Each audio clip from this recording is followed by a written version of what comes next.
Halo semuanya, balik lagi bersama saya di Analisa Teknikal Saham Harian. Oke, jadi untuk hari ini ya, jadi hari terakhir sebelum bursa kita besok libur ya, karena emang besok itu tanggal merah. Kita ternyata ISG kita beneran naik ya, naik lumayan tinggi. Kalau nggak salah tuh pada sesi satu sempat menyentuh hingga 1,3% ya, naiknya cukup tinggi.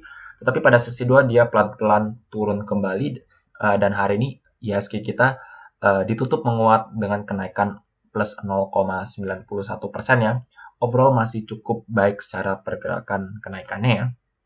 Nah, kita langsung aja analisa untuk pergerakan IHSG-nya ya. Dan jadi kalau kalian nonton video saya sebelumnya, kita juga sudah analisa antisipasi bahwa IHSG kita akan rebound ya, akan naik ya. Dan ternyata hari ini naik lumayan.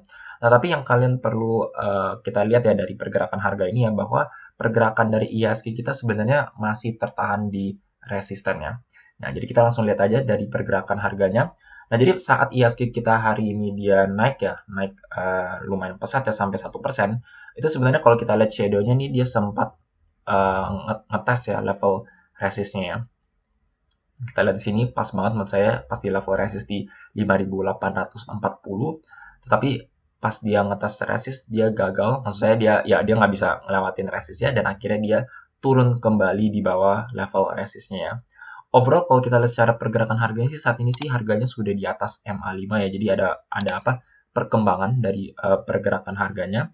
Walaupun seperti yang saya bilang ya, kalau misalkan suatu harga yang tidak bisa menembus resist itu kita bisa bilang sebagai masih dalam apa dalam scope technical rebound ya. Maksud saya belum memastikan bahwa IHSG kita akan berhenti turunnya, soalnya kita lihat secara pergerakan harganya pun dia masih belum bisa break resistennya ya.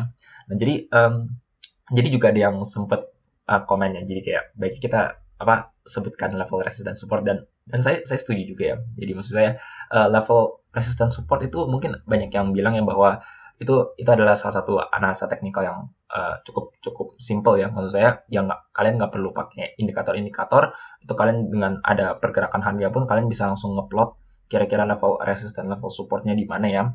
Kesannya simple, tetapi sebenarnya it's a very powerful tool ya. Jadi mungkin kalau kalian baca-baca beberapa itu ada yang sempat bilang bahwa level resistance support itu is a very simple technical tool, but it's a very powerful tool ya. Nah, jadi yang maksud saya itu adalah ini dengan level resistance support kita bisa menentukan level buy dan juga level take profit kita ya. Nah, kalau kalian ya mungkin kalian sempat nonton di video saya sebelum-sebelumnya ya, saya bilang bahwa pergerakan IHSG kita kan cenderung ke bawah ya. Kita lihat sendiri secara garis besar pun kalau kita lihat ya, kita lihat emang pergerakan kita lihat bahwa secara pergerakan harga IHSG kita emang turun ya. Jadi baiknya untuk kalian entry atau kalau kalian mau trading itu kalian tradingnya jangan di keep lama-lama, kecuali emang kalian mau invest di emiten tersebut ya. Jadi kalau kalian emang mau invest, ya udah kalian beli, ya udah diemin aja, nggak masalah. Nah, tapi kalau kalian masuk untuk trading, kalian harus secepatnya menentukan level take profit kalian di mana ya. Nah, jadi kalau untuk hari ini, kalau menurut saya sudah sesuai target ya. IHSG pas menyentuh level resist di 5.845, terus dia turun kembali ya. Nah, jadi seharusnya kalau kalian yang trading pas IHSG kita ke puncak-puncaknya, kalau menurut saya pas di level resist itu mungkin kalian sudah boleh take profit di beberapa emiten yang cenderung mengikuti pergerakan IHSG ya. Jadi kalau secara overall kita lihat di sini harganya ya relatif berkonsolidasi, walaupun masih belum menutup kemungkinan bahwa IHSG kita bisa turun lebih dalam ya. Soalnya kalau kayak dari indikatornya kita lihat sendiri dari MACD-nya sih relatif stagnan ya, maksudnya di garis dia di garis yang sama, maksudnya belum ada tanda-tanda bullish divergence yang terlalu solid secara pergerakannya pun, walaupun dari histogramnya memang ada tanda-tanda bullish divergence yang kita lihat sendiri di histogramnya di minus 17, saat ini di minus 15 dengan pergerakan harga yang lebih turun ke dalam ya. Nah, tapi kalau menurut saya untuk mengkonfirmasi bahwa IHSG kita berhenti turun, ini menurut saya IHSG kita harus bisa bertahan di level ini, dan baiknya sih break resist di sini ya, untuk memastikan bahwa IHSG kita tidak berpotensi untuk turun, dan worst case-nya nih kalau menurut saya turun sampai ke level support di sini, yaitu di sekitar 5.729 untuk mengalami pelemahannya ya. overall kita lihat secara pergerakan masih aman, MACD-nya emang ada tertahan, dan kalau yang seperti saya bilang ya di level RSI-nya ini emang dari per day-nya emang ada tanda-tanda bullish divergence dari pergerakan harganya. Jadi emang antisipasinya sih IHSG kita akan naik, dari saat ini emang naik. Tapi kita lihat sendiri secara pergerakan RSI-nya ini masih signalnya masih kecil, maksudnya baru beberapa hari doang. Bisa aja dia baru besok maksudnya baru naik dikit terus dia turun lebih dalam ya gitu. Jadi maksud saya kita perlu dikonfirmasi dengan pergerakan RSI-nya mungkin tanda-tanda dia nanjak lagi lebih banyak, plus dengan pergerakan harganya, yaitu dia kalau antisipasi kalau menurut saya dia bisa break level resist ini ya. Ini sebagai contoh aja, maksud saya apa? Kita ambil contoh seperti pergerakan sebelumnya yang kalau kalian ikutin video-video saya waktu IHSG kita masih di sini ya, kita sering sekali ditemukan bahwa IHSG kita sempat break resist tapi dia gagal ke bawah lagi ya. Jadi false breakout kita ngomongnya ya. Jadi kalau misalkan suatu emiten yang dia nggak bisa break resist nih, nggak bisa break resist, dia turun-turun terus akhirnya dia ngetes level support terus kan, lama-lama terus support juga bisa jebol, level jebol, dan akhirnya dia turun lebih dalam ya. Nah, karena itu kalau menurut saya, jadi kita perlu dikonfirmasi nggak hanya dari technical indikatornya dari RSI dan juga MACD-nya, tetapi dari pergerakan harganya. Baiknya sih IHSG harus bisa break resist di 5.845 dan bertahan di atasnya untuk mengkonfirmasi bahwa IHSG kita benar-benar sudah berhenti turunnya ya, dan berpotensi untuk naik atau berkonsolidasi di zona area yang lebih tinggi ya. Nah, kita lihat aja dengan per 4 jamnya. 4 jamnya ini kita overall lihat bahwa emang tanda-tandanya dia naik ya. Ini kita lihat sudah ada golden cross, tanda-tanda dia naik. Saat kenaikan hari ini kita lihat RSI-nya pun dia mencapai ketinggian yang lebih tinggi, a good sign dari pergerakan harganya. Ini kita lihat pas dia koreksi di sesi 2, ini titik rendahnya masih lebih tinggi daripada sebelumnya. Jadi overall dari 4 jamnya pun emang masih oke, masih baik sih secara pergerakan harga. Kita lihat dengan time frame per jamnya juga sama, step ladder ini cukup baik. Titik ketinggiannya mencapai lebih tinggi dari sebelumnya, dan titik rendahnya ini terus mengalami ketinggian yang lebih tinggi ya. Jadi overall emang nanjak. Jadi kalau menurut saya sesi 2 tadi tuh koreksi itu maksudnya cukup wajar ya. Dan ini kita lihat sendiri koreksinya pun RSI-nya masih di level yang relatif cukup tinggi ya. Jadi kalau menurut saya sih secara kesimpulan dari time frame 1 jam dan juga 4 jamnya, mungkin IHSG kita masih ada potensi untuk naik ya. Masih ada potensi untuk naik. Jadi hari ini kan dia naik terus dia koreksi sebentar, terus mungkin IHSG kita masih ada potensi untuk naik. Kalau menurut saya mungkin akan ngetes ulang level resistnya ini dan mau menguji ya, dan menguji dia bisa break level resistnya di sini ya. Oke, jadi untuk pergerakan IHSG itu overall sih masih baik kalau menurut saya, masih ada potensi untuk mengalami kenaikan ya. Dan selanjutnya kita akan bahas untuk pergerakan BBRI ya. Nah, jadi untuk BBRI ini antisipasinya dia naik juga ya. Misalnya seperti yang di video sebelumnya, kita antisipasi bahwa BBRI ini akan mengalami kenaikan, dan hari ini memang dia sempat naik ya. Tetapi pada penutupan ini BBRI ini hanya naik plus 20 poin doang dengan kenaikan plus 0,5% doang ya. Nah, kita langsung lihat aja dengan pergerakan harganya ya. Nah, jadi ada yang sempat komen juga ya. Jadi BBRI kan biasanya cenderung mengikuti pergerakan IHSG ya. Nah, maksud saya nggak selalu ya, nggak selalu, tetapi cenderungnya dan keseringannya dia mengikuti pergerakan IHSG ya. Nah, untuk kali ini menurut saya BBRI ini mirip ya seperti pergerakan IHSG ya. Jadi dia sempat, kalau kita lihat secara pergerakan harga ya, dia sempat break MA20-nya, naik dia ngegap ke atas. Terus kita ketahui ya BBRI ini sempat naik cukup tinggi ya, dengan ketinggiannya sampai 4.140 ya. Jadi dia sempat break level resist di 4.070. Nah, tetapi pada sesi 2 dia turun. Jadi setelah dia break resist, dia ditarik ke bawah lagi sama market, dan akhirnya ditutup di bawah atau di kisaran level resist 4.070 ya. Jadi balik lagi di level resistnya, sehingga jadi kalau menurut saya emang karena marketnya emang masih nggak stabil ya, masih ada downtrend, harganya pun ditarik kembali ke level resist ya. Jadi mirip banget menurut saya pergerakan IHSG, di mana IHSG kita sempat naik mencapai level resist tapi turun kembali ya, koreksi ya. Nah, jadi kita lihat sekilas nih pergerakan harganya pun ini seperti candlenya pun ya seperti hangman. Jadi mungkin antisipasinya BBRI akan mengalami koreksi terlebih dahulu ya. Nah, jadi seperti yang saya sempat spekulasi untuk pergerakan BBRI, jadi mungkin BBRI ini akan tertahan di atas di bawah MA20, mungkin dia akan koreksi kembali, terus dia turun, terus dia akan ngetes ulang level EMA 20-nya dan juga level resistnya kembali ya. Nah, untuk level resist dan support BBR ini seperti yang digambar itu di 4070 dan juga level supportnya di 3830 ya. Jadi untuk kalian yang trading di BBRI seharusnya saat dia mencapai ketinggian yang puncak, yaitu saat IHSG-nya juga mengalami kenaikan, mungkin kalian bisa take profit ya, soalnya saat IHSG mulai melemah, kita mungkin bisa antisipasi bahwa BBRI ini akan tertahan kembali di level resist dan juga mungkin akan mengalami koreksi kembali ya. Nah, jadi kita lihat secara pergerakannya pun MACD-nya sih relatif bisa dibilang mirip ya overall, walaupun ini sebenarnya lebih turun ya dibandingkan IHSG, dia lebih turun, tapi sini kita lihat udah ada tanda-tanda golden cross, arahnya sih momentumnya dia akan mau mengalami kenaikan ya dari pergerakan MACD-nya. Kita lihat dari money flow index ya, emang kita lihat sini ketinggiannya udah mencapai ketinggian yang lebih tinggi dari sebelumnya, jadi emang overall dari money flow index-nya dia mengalami kenaikan.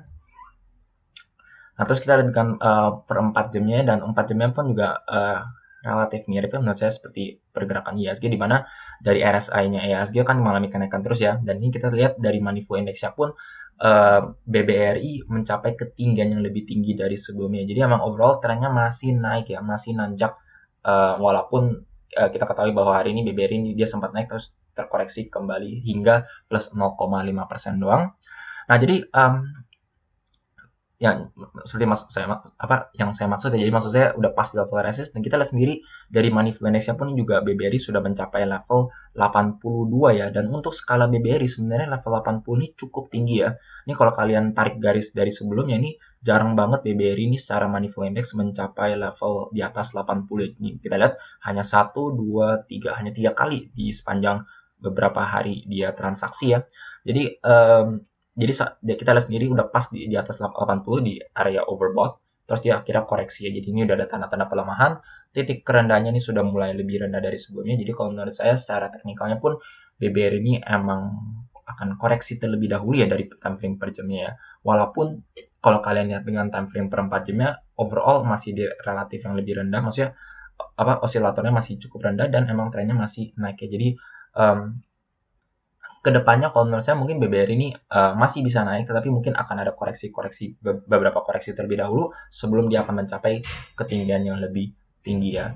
Dan kalau kita lihat dengan pergerakan harganya pun, kita mungkin bisa antisipasi bahwa BBR ini akan mungkin koreksi dan akan menyentuh level resistnya kembali. Kalau menurut saya di EMA 20-nya, saat EMA 20-nya akan turun di sekitar sini, dan juga pada level resistnya ya di 4070 ya. Nah, kalau kalian untuk yang mau entry di BBRI, jadi mungkin kalian boleh entry. Kalau menurut saya nggak tahu ya nih, dan ini pun tergantung IHSG. Kalau misalkan IHSG-nya mulai bullish ya, kemungkinan besar belum nyampe level support ya di sekitar 3800-an, 3830 ya. Jadi kalau menurut saya mungkin untuk kapan entry-nya mungkin kita bisa sesuaikan dengan osilatornya juga. Jadi mungkin di sekitar sini kalau menurut saya, di zona sekitar sini. Jadi kalau ntar ada koreksi mungkin pas di tengah-tengah di antara level ini, mungkin kalian boleh nyicil entry di BBRI kalau kalian emang mau invest atau bahkan trading ya, mau antisipasi kalau BBRI ini mengalami kenaikan ya. Oke, jadi itu aja untuk BBRI, dan selanjutnya mungkin saya akan update untuk nikel dan juga pergerakan Antam dan juga yang lainnya. Jadi seperti yang kalian lihat ya untuk perdagangan hari ini, Antam, Tins, Inco dan saham nikel lainnya seperti Harum mengalami kenaikan yang sangat pesat hari ini ya. Dan mungkin ya di bagian comment section udah antisipasi juga ya, soalnya pergerakan harga nikel mengalami kenaikan yang cukup pesat ya. Nah, jadi ini saya update aja untuk kemarin pergerakan harga nikel itu. Kemarin nikel naik 2,53% ya. Jadi naik sangat tinggi sekali sehingga itu menjadi katalis pergerakan Antam, Tins dan juga Inco mengalami kenaikan yang relatif tinggi ya. Jadi ini kenaikan ini pun juga sebenarnya sudah saya antisipasi di video waktu hari Sabtu ya. Mungkin saya akan kasih link di bagian kanannya untuk kalian bisa kira-kira nonton kira-kira analisanya dari mana untuk mengantisipasi bahwa nikel hari Seninnya mengalami kenaikan ya. Nah, jadi ternyata kita lihat secara pergerakan harga, awalnya kita kira dia akan turun, tapi kita pas nih, kita di level EMA 200-nya, di garis putihnya, dan dia akhirnya rebound di atas EMA 200. Saat ini sih pergerakan harganya kembali di atas EMA 50, yaitu trendline last defense trend line dari suatu pergerakan uptrendnya, jadi kembali di atas MA50. Dan untuk pergerakan saat ini sih kita bisa lihat sendiri pergerakan nikel sih tadi sempat merah ya, merah minus 0,05, saat ini hijau lagi. Jadi kalau menurut saya secara pergerakan harga ini masih lagi ambang-ambang ya, jadi kayak naik turun. Soalnya ntar saya akan tunjukkan aja. Ini kita langsung zoomin aja maksudnya sekali tunjukkan. Jadi sama ya, maksud saya pergerakan nikel pun kita lihat mencapai level yang relatif overbought di level 40-an, sehingga di akhirnya saat ini sedang koreksi. Nah, tetapi kalau kalian lihat dengan time frame per jam ini, kita lihat bahwa secara overall titik rendahnya ini masih relatif tinggi ya. Masih overall masih kesannya masih nanjak. Jadi kalau menurut saya mungkin trennya masih ada potensi untuk naik, walaupun memang saat ini karena dia menyentuh level overbought, dia akan mengalami koreksi terlebih dahulu, koreksi sehat ya kalau menurut saya. Oke, jadi kita langsung balik lagi aja dengan time frame per day-nya. Jadi kita lihat saat ini masih kembali di atas MA50, overall terjaga ya, maksudnya nggak dia terus mengalami downtrend ya. Jadi akhirnya dia mantul saat ini masih di atas MA50, overall a good pergerakan dari pergerakan nikel. Kita lihat dari MACD-nya pun ini udah ada tanda-tanda mulai kenaikan, walaupun sebenarnya belum ada tanda-tanda golden cross dari pergerakan D-nya. Dan saat kita lihat di sini, sebenarnya saat dia turun di sini, kita lihat bahwa money flow index-nya sebenarnya cukup tertahan ya di level 43, relatif masih bullish kalau menurut saya. Overall kita lihat dari titik rendahnya ini masih menunjukkan tren dia naik. Jadi secara pergerakan menurut saya emang nikel masih ada harapan untuk mengalami kenaikan ya. Nah, kita lihat sendiri dari per 4 jamnya ini kita bisa dibilang mirip ya seperti pergerakan Antam ya. Jadi emang 4 jamnya dia menyentuh level antar saya akan tunjukkan level Antam. Jadi dia menyentuh level oversold, terus dia akhirnya mantul ya. Saat ini sih emang lagi nanjak, belum menunjukkan bahwa titik ketinggiannya ini akan melebihi ini. Jadi kita wait and see aja untuk pergerakan harga nikel. Dan kita lihat dari time frame per jamnya tadi saya udah bilang bahwa dia memang menyentuh level overbought, jadi saat ini sedang mengalami koreksi. Jadi kalau menurut saya pergerakan hari ini nikel mungkin akan cukup terbatas ya. Harapannya sih mungkin akan ya at least hijau dikit, atau mungkin akan koreksi terlebih dahulu, koreksi dikit untuk dia mengalami kenaikan lebih tinggi. Dan untuk target pergerakan harga nikel yaitu di level resistnya di sekitar sini ya. Nah, ini sih berdasarkan MCX ya gitu ya. Jadi itu aja untuk update aja pergerakan nikel. Dan sebagai tambahnya supaya kalian tahu kenapa harga ini Antam mengalami kenaikan cukup tinggi. Dan langsung aja kita sekilas bahas pergerakan Antam ya. Nah, jadi untuk pergerakan Antam ini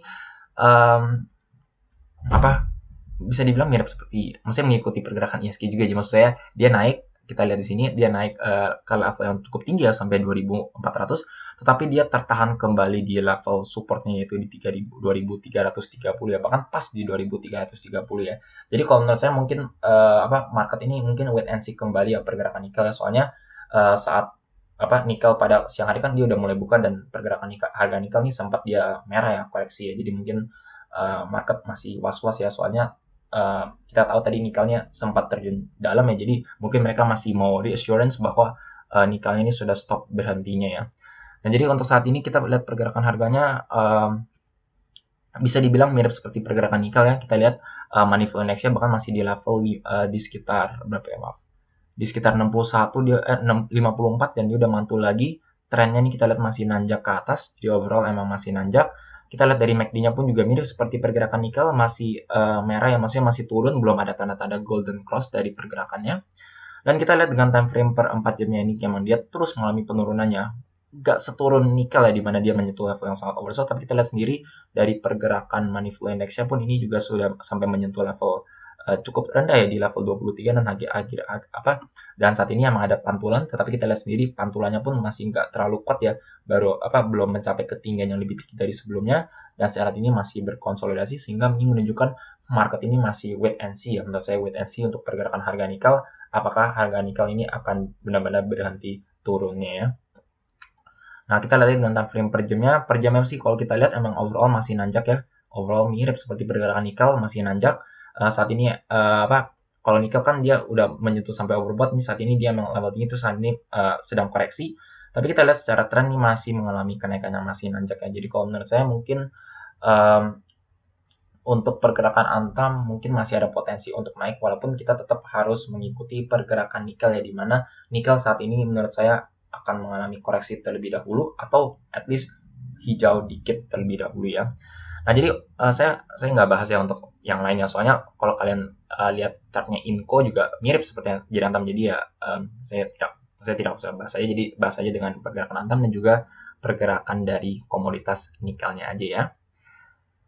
Oke, jadi untuk video kali ini sekian saja. Jika kalian merasa video seperti ini bermanfaat untuk kalian, jangan lupa untuk subscribe dan juga pencet tombol bel di sebelahnya, supaya kalian selalu terupdate dan ternotifikasi dengan video-video yang saya akan upload setiap harinya. Sekian dari saya, terima kasih.